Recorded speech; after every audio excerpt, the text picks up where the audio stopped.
थांबा रावजी पंत. आम्हास थांबता येणार नाही. सरदार पिलाजीरावांना अटक ही होणारच.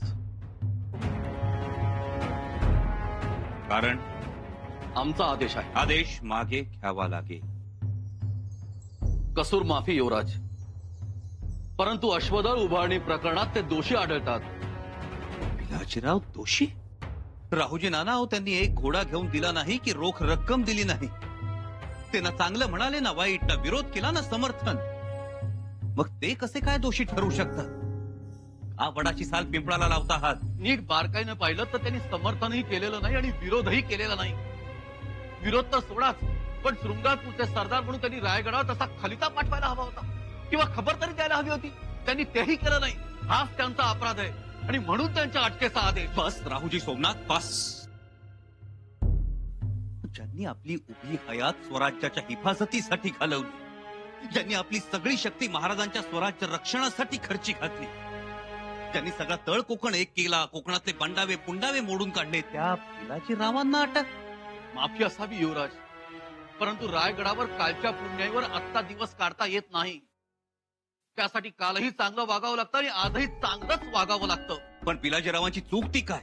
आणि तुमच्या म्हणण्याप्रमाणे त्यांनी आम्हाला जो विरोध करायला हवा होता तो तरी कुठल्या कारणासाठी हे कळू द्या आम्हाला. तुम्ही अश्वदळ उभारलं, त्यात काय गैर केलं आम्ही? अश्वदळ उभारल्यात गैर काहीच केलं नाही, परंतु स्वराज्य शिस्त मोडून. त्यात आम्ही कुठे शिस्त मोडली? शिस्त मोडलीत. कोणताही निर्णय तुम्ही पूर्व परवानगीशिवाय घेऊ शकत नाही, तो शिस्तभंग ठरतो. वारा, पाऊस आणि आम्ही या परवानगीच्या शिस्तीत बांधले जाऊ शकत नाही. वारा तुम्हाला विचारून वाहत नाही, पाऊस तुम्हाला विचारून पडत नाही. तसेच आम्ही आहोत. आम्हाला भावलं आम्ही करतो, आम्हाला पटलं सुसाट सुटतो. मान्य, आमच्या युवराजांना वाटलं त्यांनी केलं, परंतु तुम्ही हे अश्वदळ उभारलं ते कोणा शिवस्वरूप बाबाच्या सांगण्यावरून?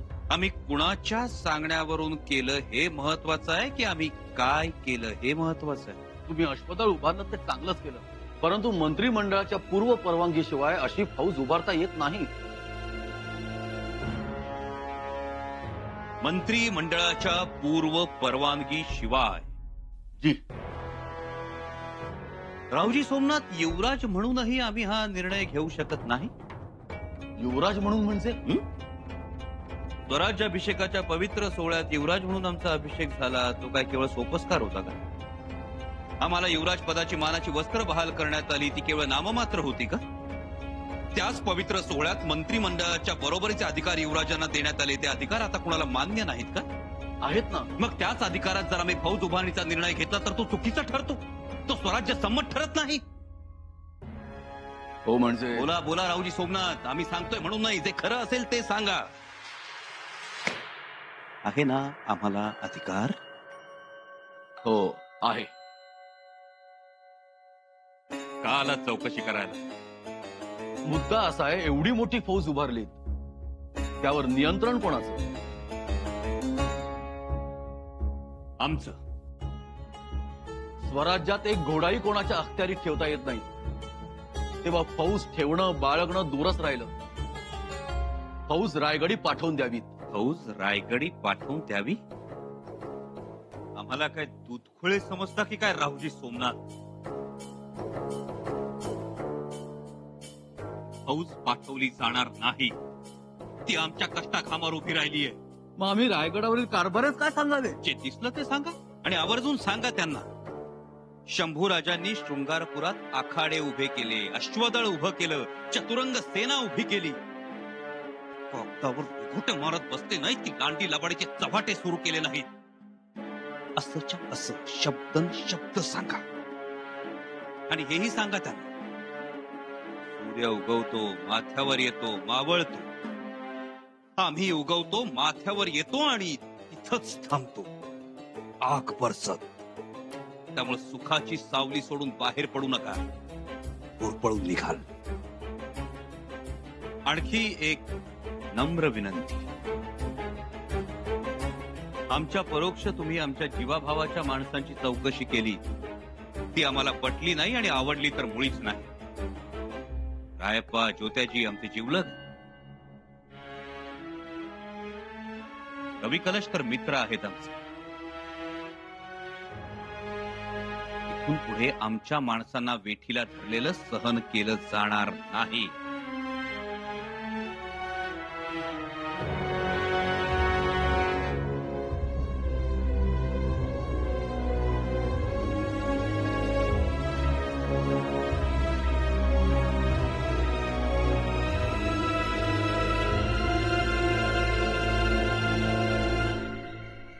बाबा, नका वाईट वाटून घ्या. आपल्या शिर्के घराण्याची पुण्याई थोर म्हणून बरं झालं, नाही तर अवघड झालं असतं. तुम्हाला खरंच अटक होणार होती? हो, थोडक्यात वाचलो. तसे आदेश दिलाच होता रावजी पंतांनी. मग युवराज कुठे होते? युवराज आला ना, युवराज आलं आणि शिर्के घराण्याचा सगळा इतिहासच वाचला. ते ऐकून रावजी पंत अगदी गप्प बसला. चुकलं म्हणले, पण एक घडलं. दिसायला ते बरं दिसलं नाही. आमचंही तेच म्हणणं आहे बाबा. आम्ही कुलमुखत्यार आहोत.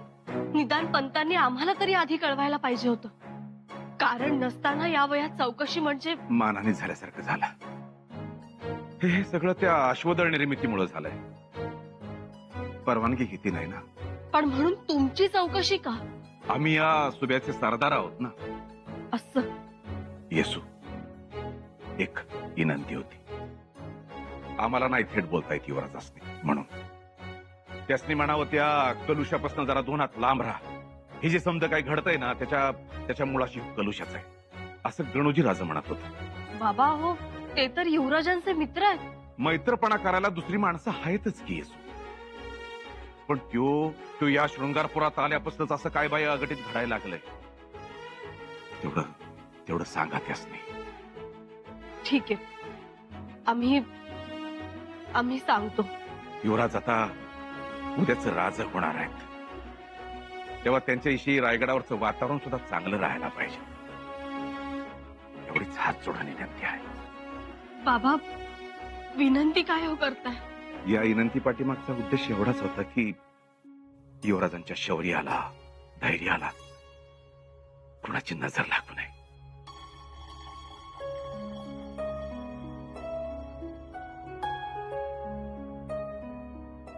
तेवढं सांभाळा.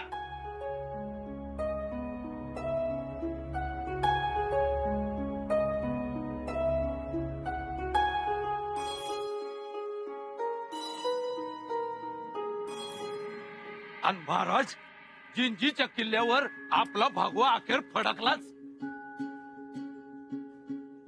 वाह वाह हंबीरराव, वाह. हे म्हणजे अतिउत्तम झालं.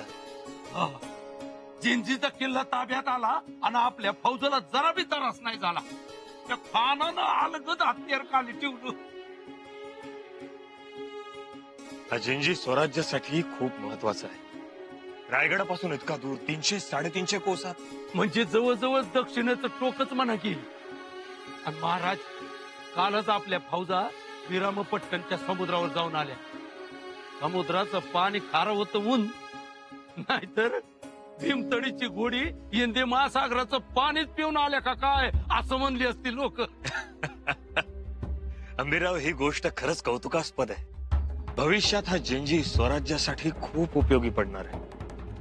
जिंजी योगे हा परमुलुक देखील आता आपल्याला आपला मुलुक करायचा आहे. चोख बंदोबस्त ठेवा. जी महाराज. गड लढाऊ ठेवा. जी महाराज. महाराज, फौजा वाट बघतायत किल्ल्यावर. काही महत्वाचं काम? जिंजीवर आपल्या हस्ते पाकवा फडकवायचा आहे. जिंजीवर आम्ही नाही, तुम्ही भगवा फडकवा. आम्ही? होय सर्जेराव, तुम्ही केलेल्या मर्दुमकीबद्दलचा हा मान समजा. तयारीला लागा, आम्ही येतोच. जी महाराज. हंबीरराव. जी महाराज. एक खलिता रायगडी आणि एक खलिता शृंगारपुरी पाठवा. जी महाराज. शृंगारपूरहून काही खबर? होय, नायकांनी खबर पाठवली आहे. तिकडं म्हण कुणी शिवस्वरूप बाबा आहे आणि त्याच्या आदेशानं युवराजांनी तिकडं अश्वदळ उभं केलंय. असं? छडा लावला पाहिजे महाराज. कोण यो बाबा? चौकशी केलीच पाहिजे. एवढं समज चांगलं चाललंय आणि या बाबाचा खलिता युवराजांना जातो, काय संबंध? तेही खरं. आम्ही आजच आदेश देतो चौकशीचे.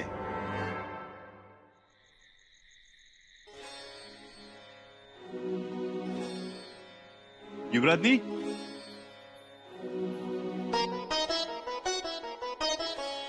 युवराजनी, युवराज, माफी असावी, पण आपण आमच्याशी बोलू नये. युवराजनी, आमचं डोकं दुखतंय. युवराजनी, युवराजनी. वहिनीसा रणोका, काय झालंय? नाराज आहेत ते. नशीब तुमच्याशी 2 शब्द तरी बोलले. पण कारण काय? तुम्हाला काय विचारलं तर सांगता तुम्ही त्यांना? करताच ना टाळाटाळ. मग राग नाही येणार? सकाळपासून त्यांनी काही खाल्लेलं नाही.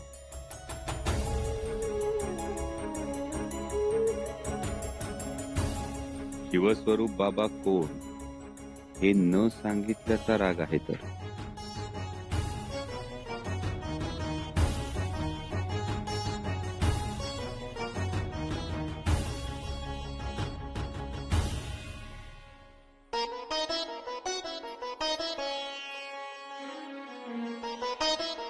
सकाळपासून काही खाल्लं नाहीये तुम्ही.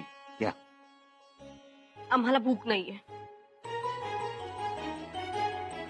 येसू, या दिवसात जास्त भूक लागते असं म्हणतात. घ्या. नकोय आम्हाला. येसू, काय एवढं दुर्लक्ष करता आहात?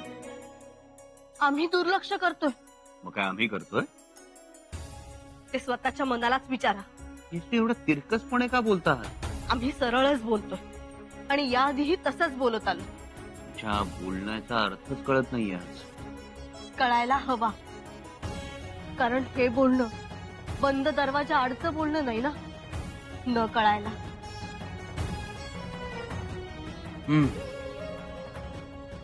कळतायत, ही बोलणी कळतायत आम्हाला. कळतंय, पण वळत मात्र काहीच नाही. काय वळत नाही? आता तेही आम्हीच सांगायचं का? सांगा. असं समजा की आम्हाला कळतही नाही आणि वळतही नाही. खरं तर आम्ही बोलणारच नव्हतो तुमच्याशी, पण आम्हालाच राहवत नाही ना, म्हणून बोलतोय. म्हणजे मेहर नजरच करताय की आमच्यावर? बोला बोला, मनातला सल सांगून टाका. तुम्ही आमच्या प्रश्नाचं उत्तर दिलं नाही अजून.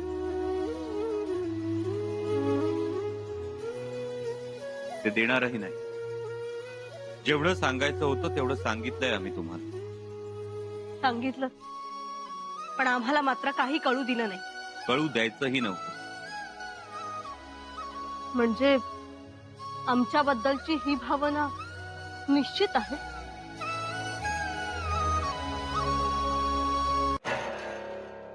याचा अर्थ शंभूराजेंनी तुम्हाला दाद दिली नाही तर? म्हणजे शब्दशः ते खरे म्हणता येणार नाही. मग खरं काय आहे ते तरी सांगा. माफी असावी राणीसाहेब. माफी नंतर, पण तुम्हाला हे तरी मान्य आहे ना की रायगडावर तुम्ही हात हलवत माघारी आलात? राणीसाहेब, आम्ही पिलाजीरावांना अटक करणारच होतो, पण करू शकला नाही. राणीसाहेब, युवराज आले आणि रायगडावरचा काळा पाषाण ढेकूळ झाला आणि विरघळून गेला. तसं नाही राणीसाहेब, आम्ही शिकस्त केली, पण हाती काहीच आलं नाही. पंत, तुम्ही निदान घोडदळ जर जप्त केली असती ना आणि रायगडावर घेऊन आला असता तर आम्हाला आनंद झाला असता. पण नाही, तुम्ही तेही करू शकला नाही. ते कवी कलश, निदान त्यांना तरी समज द्यायला हवी होती. कोणाच्या सांगण्यावरून अश्वदळ उभं राहिलं, ते शिवस्वरूप बाबा कोण, कशाचीच माहिती मिळवली नाही ना तुम्ही. नाही म्हणजे सगळी अंधाधुंद सुरू आहे तर मनमानीचा धुरळा उडतो आहे आणि आपली तोंड भरली जात आहे. पंत, आम्ही आपल्याला वाघाची शिकार करण्याच्या तयारीनं पाठवलं होतं, पण सशाची शेपूटही दिसू नये आपल्याला. माफी असावी. आता एक करा, ही जानकारी अशीच्या अशी महाराजांपर्यंत पोहोचेल असा खलिता तयार करा. जी. युवराजनी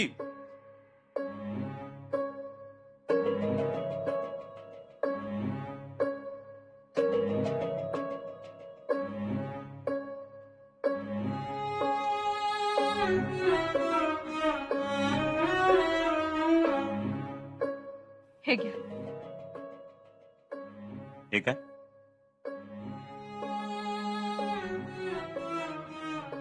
श्री सखी राधनी जयती एका ओळीचं काव्य. नकोय आम्हाला, जाळून टाका. येसू आम्ही प्रेमाने दिले तुम्हाला ते, या मजकुरात आणि आपल्यात तफावत झाली. नाहीतर आमच्यापासून एवढ्या गोष्टी दडवताय आणि जर आम्ही श्री नसू, सखी नसू, राधनीही नसू तर जयती कोण ना? आणि कशासाठी? ही तर पराजयती. मग काय अर्थ होतो ना या मजकुराला, या प्रेमाने लिहिलेल्या काव्याला? युवराजनी तुम्ही ऐकून तर घ्या. आम्हाला जे ऐकायचं आहे ते सांगणार आहात का?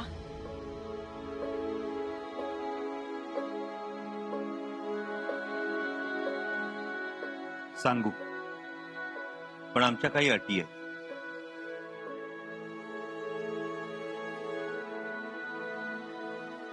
आम्हाला तुमच्या सगळ्या अटी मानू.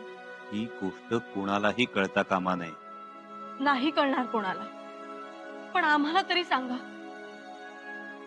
येसू शिवस्वरूप बाबा